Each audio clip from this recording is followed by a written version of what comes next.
Salam alaikum alaikum salam. This is Tata Matamba. Today we're doing a video on working with the sun and the moon. It's not going to be a very long video. It's just to give some information about how as priests, how we use the sun and the moon in our rituals and our everyday practice, things that we take under consideration. I also am going to be speaking about Bakongo and how they have their perspective on the sun and the moon within their culture.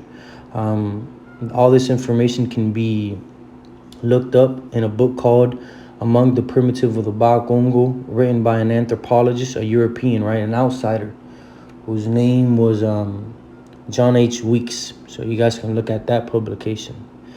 So, right, the Bakongo belief, right, the sun is considered a realm of retribution for malevolent spirits as a form of discipline. It is said that when a native wishes to punish a child, they make them endure the intense rays of the sun. Similarly, as a penalty for the wrong actions, both men and women may be confined in the scorching sun. On the other hand, the moon is regarded as the realm where benevolent spirit engage in harmonious communication known as moka. It is believed that after death, there is a divergence of path, one leading to the sun and the other to the moon, referred as Mavamba Maninjila. Right? So we got one path that goes to the sun, one path goes to the moon, and the good spirits, they'll get punished by the divine justice, right, which is represented as the sun. And then the good spirits, they'll go and they'll chant, they'll have, I guess, communication or be with the rest of the ancestors alongside with the moon. I'm also going to go ahead and look at a picture here where they'll put people, right, to scorch under the sun and before they'll behead them or execute them. And the crazy thing, and this is in the lower Congo, the crazy thing about it is that you see the tree trunk that's under him. It's a makondo. It's a plant, a plantain tree, a trunk of a plantain tree, and why they would use that plantain tree to behead, their enemies, or if somebody had wrong actions. Within the upper of the Congo, right, they did it a little bit different, right. Their execution styles in the northern or upper Congo was different. So this is the lower Congo, but it's crazy, that they used a plantain tree to separate and give space, right? Obviously, that's for another video. So the halo around the sun. When a halo forms around the sun, it is seen as a compelling indication of a judgment court, Mbajia Nkanu, taking place, right? It is believed that during this celestial event, the supreme being in Sambi confirms Silidiswa, the punishment assigned to those who have acted in a malevolent manner. This phenomenon serves as a powerful symbol of divine justice for the eyes of the people, right? And especially, it also says when the woman would see that when they're coming back from the river or grabbing water, they would run and they'll speak about that to the priest. But for the people who don't know what a halo around the sun, this is a picture, right? And the same way there was some around the sun, that phenomena, there's some around the moon, right? The halos around the moon. When a circle appears around the moon, it is believed that a judgment court is taking place. This signifies that the rewards for the righteous are being confirmed, bringing joy to the families who have recently laid their loved ones to rest. The lunar halo is also seen as a gathering of benevolent spirits engaged in discussions or conversation, adding to the mystical natures of the phenomenon.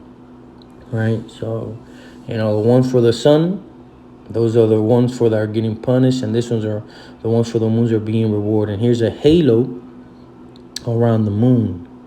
Now let's go ahead and get into the shooting stars. Shooting stars, also known as Niene, are believed to be spirits called Motambola, moving or playing in the sky.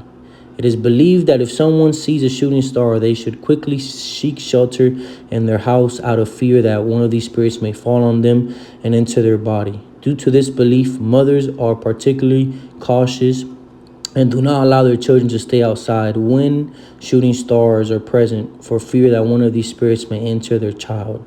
And these are Bakongo beliefs, right? According to John H. Weeks and what he's seen within, the lower Bakongo when he went there. Um, Within our practice nowadays, right, it's a little bit different. I'll get into that further in the video. So let's go ahead and get into the way we see things, right? Well, like the sun. Let me show a picture you guys to see if you guys don't know what a shooting star. This is a shooting star. Now let's go and speak about the sun and the way the priest uses it, right? So the sun, Ntango, some people say Ntangu, referring to time. The sun is a powerful symbol of fertility, embodying masculine energy and promoting goodness. It is revered as the driving force behind the spiritual energy of humanity, empowering individuals to reach their full potential. Ntango's presence is believed to bring about prosperity, growth, and abundance, enriching not only the lives of the individuals but also the collective well-being of the community.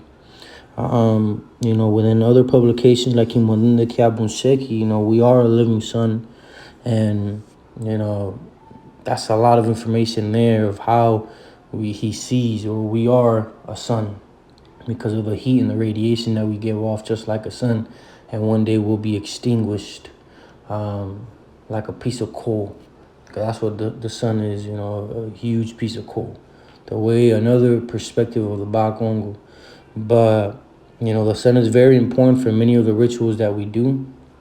When we constructing kisis, the four wind ceremonies, many of the stuff that we do is for that one to,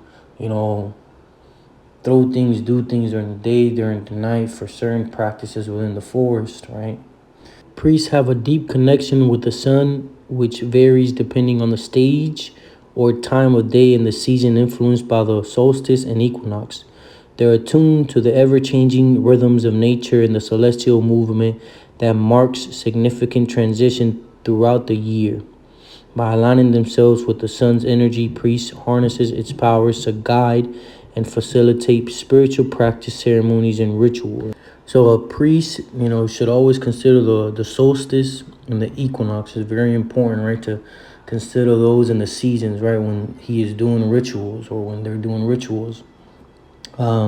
Because in the wintertime, right, nature is not the same in the springtime, the summertime, etc. And eventually, it's a cycle of life. It goes through the seasons, the four seasons and the four cycles,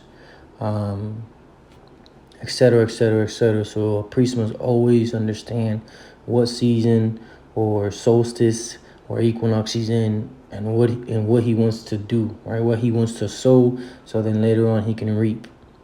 And speaking about, sowing and reaping, the moon is used more in that aspect, to sow and then later on to reap through its process and its phases, right?